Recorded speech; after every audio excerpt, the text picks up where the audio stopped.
Hi friends, welcome to mini vlog. నేనైతే ఇక్కడ ములక్కాడ కొబ్బరికాయ పులుసు చేస్తున్నానండి.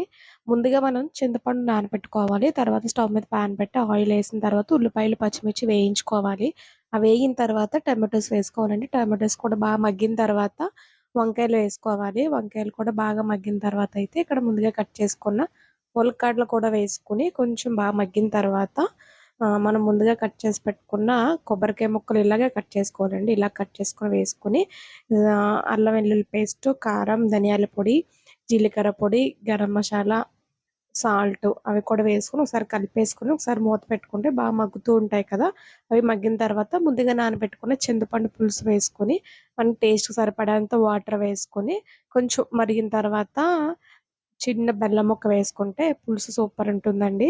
ఒకసారి ట్రై చేయండి. ఎలా ఉందో కింద కామెంట్ చేయండి.